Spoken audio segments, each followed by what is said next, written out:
So, hello, listeners, and Lana the Educator here. If you're a first-time listener, welcome. Here we explore the latest educational trends, tackle pressing issues facing the education sector, conduct insightful interviews with people making a difference, and share stories of triumph and innovation from around the globe. If you're interested in all of this, please subscribe. In today's episode, we dive into the heart of talent strategy, workplace culture, and the ever-evolving world of human resources. Today, we're joined by an industry powerhouse whose expertise in talent advertising is redefining how organizations attract, engage, and retain top-tier professionals. Our guest brings over a decade of progressive HR experience across diverse industries, with 6 of those years spent in high-stakes world of professional services at 2 Big 4 firms. Armed with a Bachelor of Science in Management Studies, Human Resource Management from the University of the West Indies, she has earned international certification as a senior certified professional through the Society for Human Resource Management. She's currently shaping the future of talent at Deloitte. She leads with a strategic focus on recruitment, employee engagement, office culture, onboarding, and policy development. She's passionate about connecting top talent with impactful opportunities, enhancing the employee experience, and cultivating vibrant workplace environments that inspire and engage. Join me in welcoming Channial Nichols as we explore the future of recruitment, the secret behind building a strong company culture, and strategies driving successful HR leadership. Welcome, Shania. Hi, good. Thank you for having me. It is a pleasure to have you here. So I wanted to ask you because I don't think I've ever met a talent advisor in the flesh in real life. I think we see this a lot on TV and things like that. I didn't know that, you know, that that was a major thing here in Trinidad and the Caribbean. So what is your role as a talent advisor at Deloitte? Right. So we're in Trinidad and the Caribbean, but I work for a global company. So I guess Right. that's where it comes from, right? Yeah. So basically my role is to advise Mhm.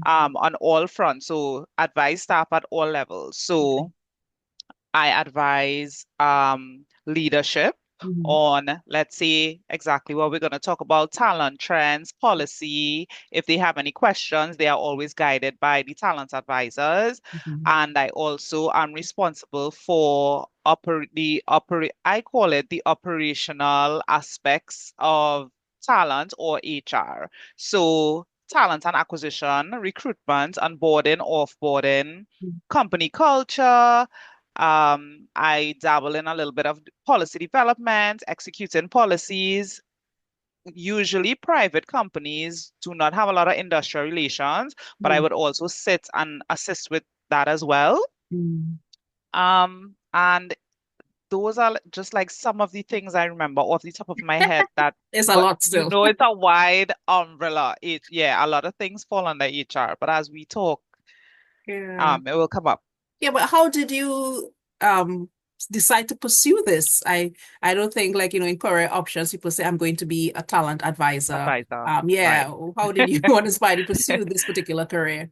Right. So a talent advisor is just a fancy word for HR generalist. So basically, what talent advisors do is what a HR generalist would do. And a HR generalist is just somebody who does not specialize in a particular aspect of HR in human resources. So they're a specialist. So they're like the persons who deal directly with industrial relations, for example, or learning and development, Mhm. or recruitment. There's some people who are just, you'll see recruiters on LinkedIn. So they Ah, are specialists. okay. In terms of talent advisors, we are generalists. So everything that falls under HR, it falls under us. A jack of all trades, basically, in a way. Yeah, yeah. But what keeps you motivated in this field? I mean, a lot of people enter careers and they switch and they jump and they swing and to different things. But what keeps you motivated to remain a talent advisor? Well, okay, so I kind of fell into human resources at a very early age. Mhm. I had my first corporate job as a receptionist at National Energy Skill Center. So it's like a technical school Right. in Point Lisas. Mhm. And I worked as a receptionist for about maybe 2 years. Mhm. But the HR department was very close to where the reception area was at the front. Mhm. And they would ask me to help with different things. So, Chanel, can you help with this and that and the other? And I always tell her this. One of the HR officer at the time, or I think she was an HR clerk, she was so helpful to staff. She was so helpful anytime staff would come to get their leave, and she was just so gracious with it, and I always admired that. So a few weeks in or a few months later, she wanted to transfer out of HR just to get some other experience. And they asked me if I wanted to come to the HR department. I jumped at it. And that's kind of where it started. And then I started in HR. I did HR for like 4 years, 6 years. And then I kind of came out of it. I changed jobs into like an administration job Mhm. and I did not like it.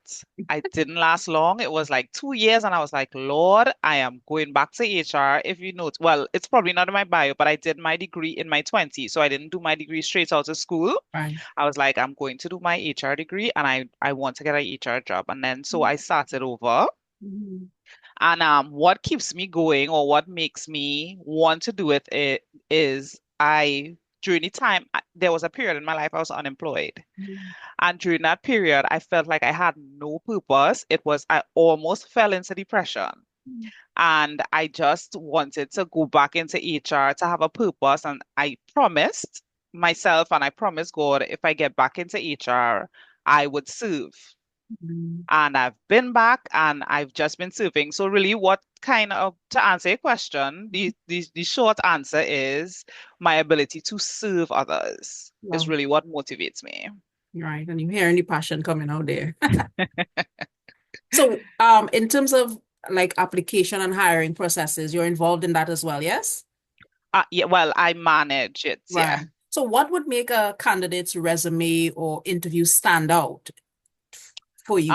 Touch on it for you. Okay, Yeah. so resume would stand out to me if the information is clear, if the resume is not long, if it's Mhm. not cluttered, Mhm. and if the information is readily available and in order. So I'll give you a perfect, I'll let you try on my shoe for a minute. So Mhm. let's just say, for example, we need a role for an admin person. Mhm.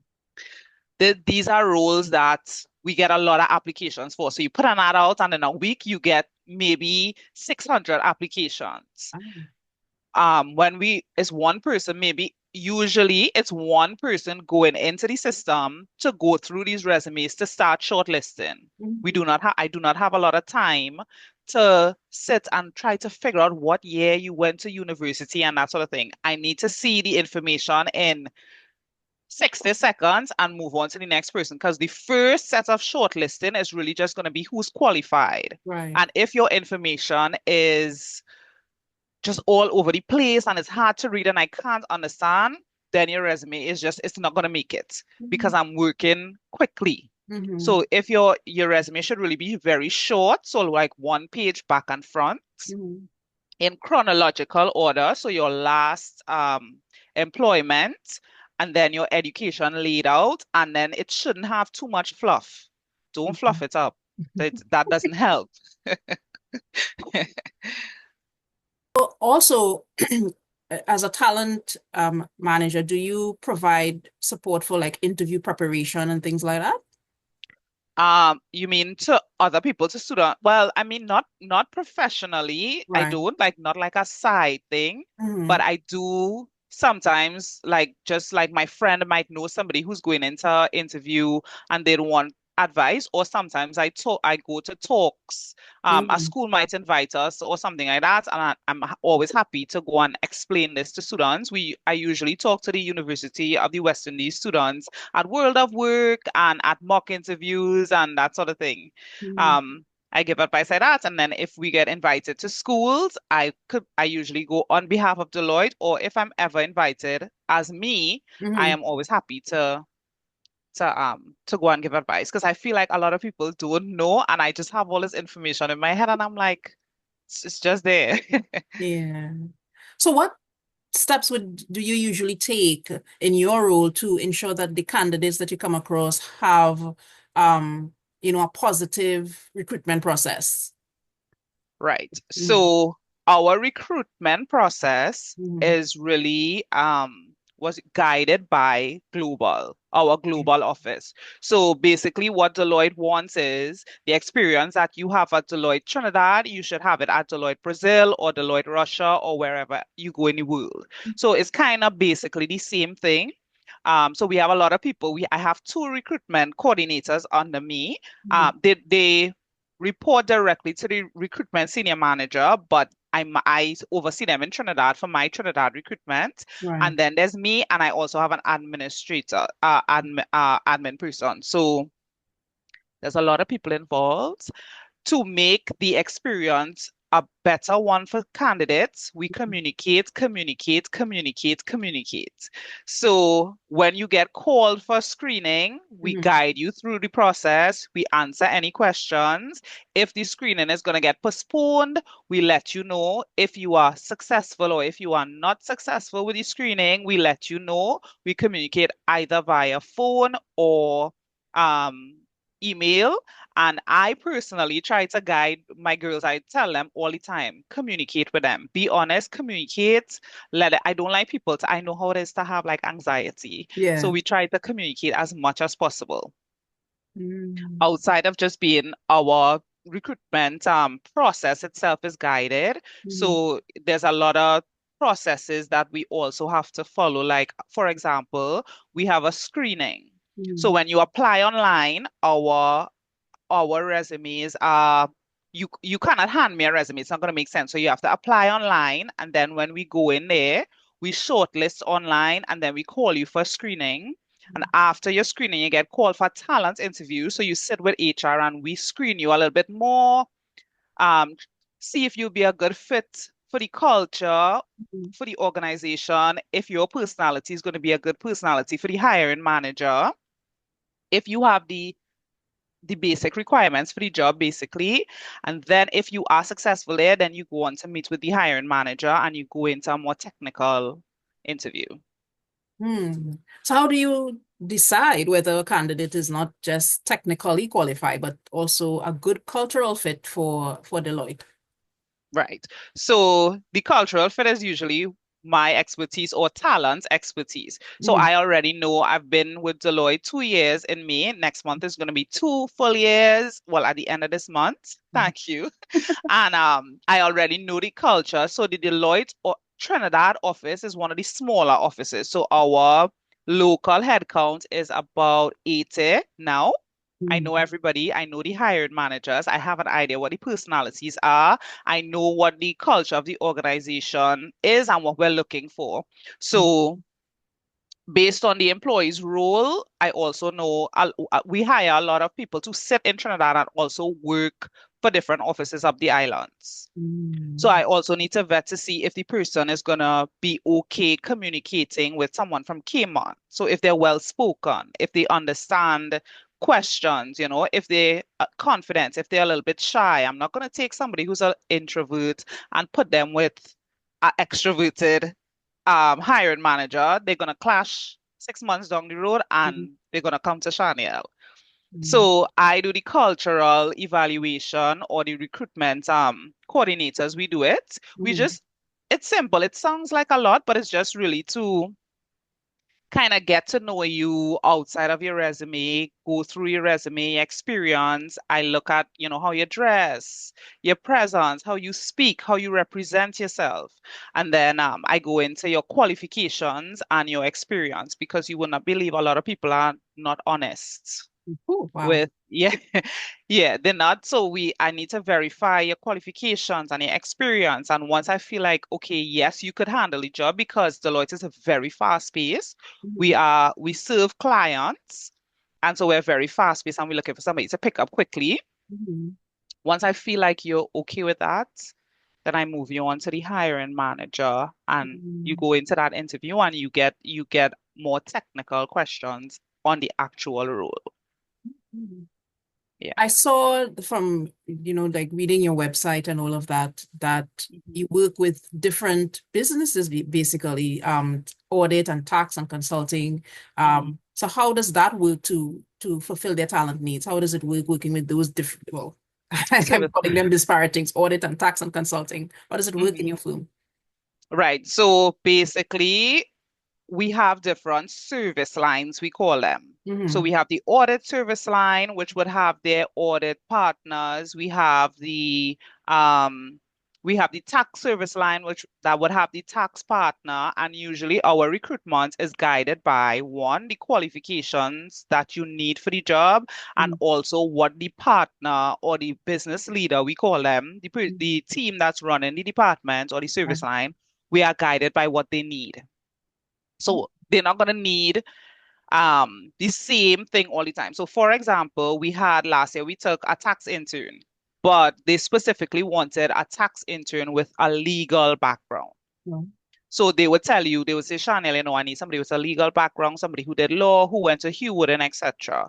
This year they would like another tax intern, but they want a tax intern with an accounting background.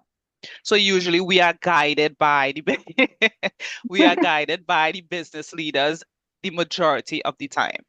It's basically what they would need to complete their team.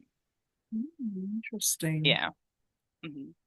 So in terms of, do you focus more on recruitment, or is it retention, or is it long-term planning, or short-term goals? Is it all of those, or specific ones that you So focus on? Mm-hmm.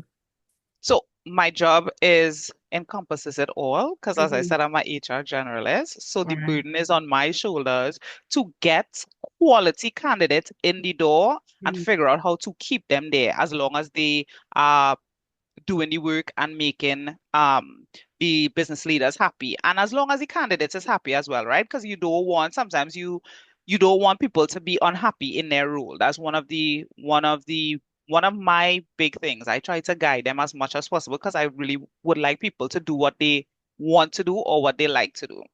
Mm-hmm. So the goal really essentially is to have a qualified I guess was the other word I'm looking for, a qualified and a determined and an engaged workforce. Because you could have 85 people sitting in a building and you're not getting the work done, right? So we want qualified people in the door and we need them engaged. So that's really what my goal is to bring qualified, experienced people who can do the work and to keep them engaged and to keep them in their roles. Mm-hmm. So what are some of the biggest challenges you would say you have in attracting, not only in attracting, but also in retaining the top talent that, in this market, Caribbean market or Trinidadian market, if you want to look at it that way? What are some of the challenges? Right. So because we are global and Yeah. we piggyback on Deloitte is one of the I think we are the biggest in the biggest big four globally, right? Not in Trinidad, globally. We Mm. piggyback off that. So it's not really hard to get the attention of candidates.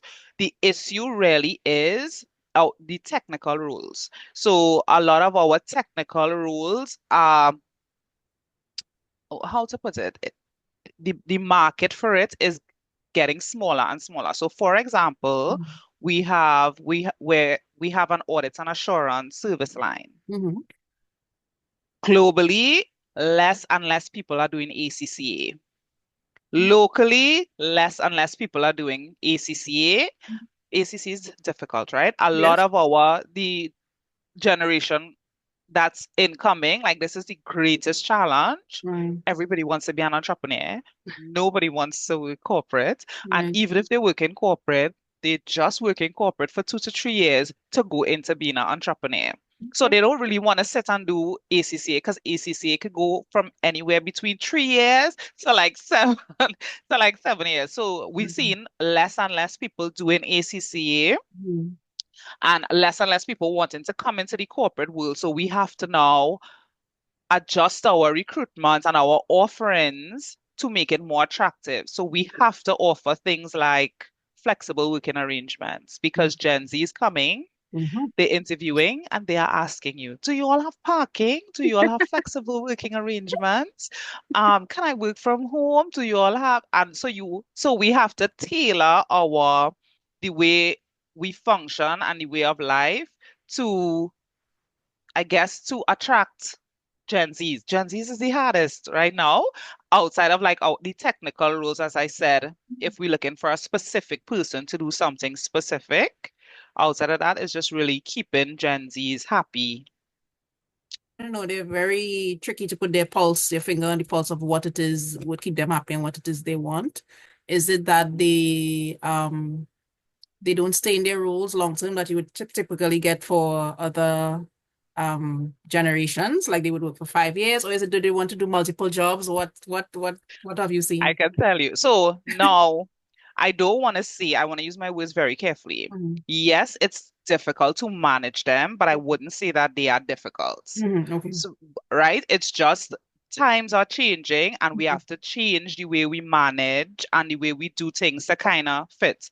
Mm-hmm. Gen Zs are very, they're born with a tablet in their hand, they're born with a cell phone in their hand. They are a knowledgeable um, generation. Mm-hmm. The things that you could have tell me when I was 22 or 20 in a job, sure, come and work. And in 3 years, you'll be a manager. Or a generation above me Mm-hmm. would stay at a place and just work their way up from admin to senior admin to you see people, older people stay at jobs longer. Right. Gen Z, you cannot make promises and don't fulfill. They're Right. very intelligent. Mm-hmm. They are asking questions. They're not shy because their parents taught them, look, you are strong, Yeah. affirmations, you deserve it, you are worth it. Ask for what you want. So they come in. They went to university, they're asking for the salary that they want. Right. They're asking for what they want, and they don't if they are not getting what they want. So the other generations, Mm-hmm. I think I'd fall in that too. You might not get everything you want, Mm-hmm. but you will still stick around. I'll stick around 3, 4 years and I'll, make it work. Gen Z's not doing that. Right. They're upset. You're not giving them what they want. You told them you're giving them parking in the interview and they come and they're not getting parking, they resign. Oh, wow. They and a lot of, this one is a serious one. Mm-hmm. They talk a lot about mental Health. health Mm-hmm. and wellness. Mm-hmm. So if they feel like their mental health is on the line, they are out of the door. Yeah. And they start from in school talking about mental health days. Their mental health, yes, and their mental wellness, and they're very outspoken. But I guess, but so what I've learned is you just really have to be open with them, Mm-hmm. right? They're not good with the authoritative kind of micromanaging. They're bright. Remember, I told you they're real Yes. bright. So Yes. they just want to be treated like how they're treating you. And they just want like openness. They don't do well with the like corporate, authoritative office work suit kind of. They don't work like that. They just want you to be cool. So I have to take up like they will tell you I'm cool HR, the open door policy where they could just come in and talk to me. If they want to vent, I say, if you need to vent, let's just close the door. You could say what you want to say. If you want to, further go into it further, then we could take it in writing. But if you want to vent, you can vent. They just want to be relaxed. They don't want to have the whole, you know, authoritative kind of. They're not like that. Yeah. Yeah. So how do you measure success of your hiring initiatives? How does your company measure that, or you yourself as a talent advisor? So we measure by so we pull reports all the time. I think it's quarterly, and Mm-hmm. we measure how many roles are open, how many roles were we able to fill, how many resignations we've had in totality in a specific period or within the year. We also have surveys. We also do two big surveys, so a talent survey and a global survey, and that also tells us that gives us information, not retention. The retention information we get from the onboarding and I guess the hiring information, how many people we hired, how many roles we had, we'll get that information from there. But in terms of like, are our people engaged? Are they happy? Is their wellness, do they feel like their wellness is a priority? We get that information, or we measure our success from surveys, and they are very honest in their surveys. Like questions like, would you recommend a friend to work at Deloitte and stuff like that. That's good feedback. So what tools Yeah. or what platforms do you use to source candidates or and manage applications and things like that? Right. So we have an in-house platform. So we have a website and no, I'm not very technical. So this is maybe going to sound scrappy. Yeah. But we put ads out onto the website, and Mhm. then to market that to candidates, what we do is we'll do social media ads. LinkedIn has been so great Mhm. with like sharing if we have a role, if we Mhm. have a vacancy. So what we'll do is we'll post the link on the career site and our career website, and then we'd have our marketing team just do an ad for us for social media or Facebook. So what you do is you click that link and you apply, and once you apply and you complete your profile, you submit your resume, Mhm. it comes up on our end, all the information comes up. So maybe like 150 applications or 600 applications, and we run it through and we go through and we start shortlisting. Mm. Also, to track back a little bit to one of your questions earlier, like how do we make the candidates experience better? We Yes. also try to not have our recruitment process long. Right. So we try to cut it down 6 weeks. We don't want to have somebody apply in February and we hiring them in September kind of thing. Mm. What would you say to persons who might be skeptical about working with a recruitment agency like yours? Well, Yeah. one of our service lines, Mm. so one of our service lines, BPS, Mm. they kind of help clients get staff for certain people. Um, but I can tell you our experience with working with recruitment firms, I Mm. think, or recruitment agencies, I think it's good if you're looking for a very technical role. But Mm. because the internet is such a big place and we have Canva and you have all these different things that you could use, I feel like the need for recruitment agencies in our field Right. and based on like what we do is a little bit smaller. I don't know for other organizations if, if they need recruitment agencies more. Before I met you, I never heard of it. I would not have known to look. So it's good. Right, and I that, didn't that's even, yeah, it's interesting. Yeah. a lot of people say that, and that's Yeah. what we're also working towards. So have you ever heard about the Big Four?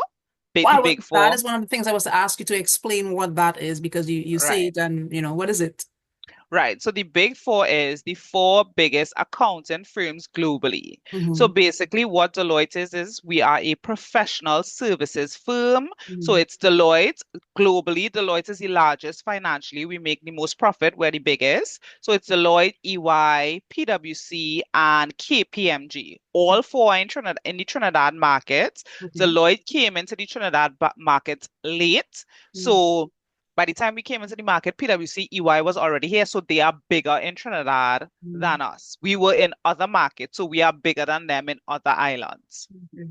All right. So basically, what a Big Four is, it's a accounting or professional services firm, and we um we give I guess supply clients with professional services. So we audit. So we audit for private or government, we give tax services. So, we do client taxes, we guide them on taxes, make sure they don't get into they're not doing tax evasion or make sure they don't get in trouble on a large scale and or on a small scale. An entrepreneur could also reach out to us. Mm-hmm. Um, we provide financial advisory. So that's basically go through your finances, let you know, look, you're running into bankruptcy. You're not like in layman terms, right? Yeah, Mm-hmm. it's much more than this, but this is just layman terms. You're Right. running into bankruptcy. I guess how to be a little bit more profitable, how to use your finances to the best of your ability. We also do risk advisory. So we advise clients on risk, on cybersecurity, that sort of thing. Okay. Yeah. So all the big fours give similar services. So we do audits and assurance. EY gives audits and assurance as well. So does PwC. We are competitors in the market. Okay. Um, Financial advisory, risk advisory. We all do the same thing and we competing.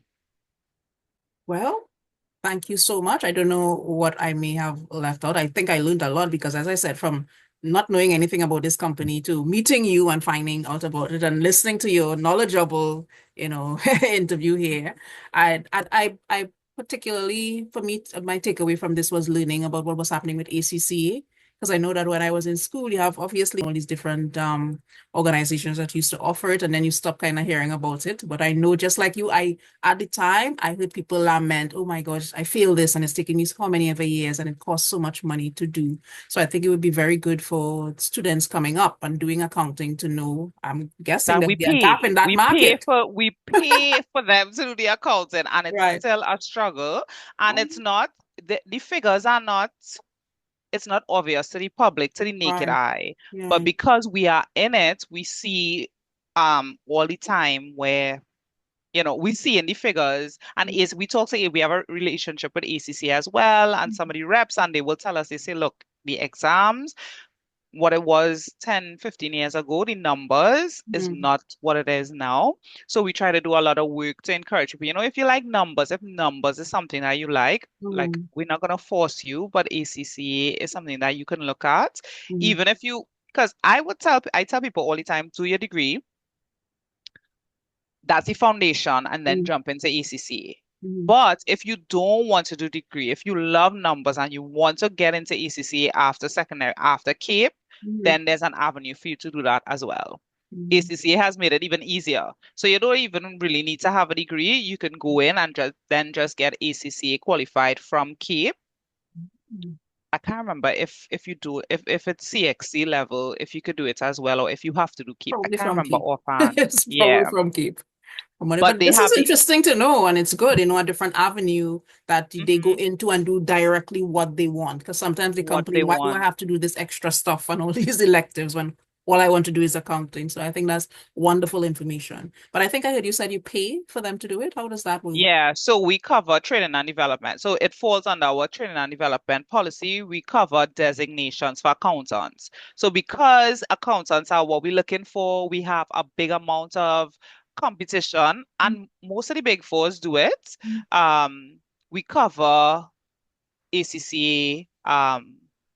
We cover a certain amount per year for Right. ACCA students. Deloitte also has a study program with mentors helping students with their exams because it's being an auditor. Most of the times you're doing ACCA, you need to get the foundation knowledge, and you get that from being an auditor. So they come into external audit as a very hard, difficult role. Mhm. Um, so they come into uh, to be an auditor and then to balance that with ECC is very hard. So they need like mentorship. We feel like they need mentorship and guidance. So we do have a study program that would assist as well.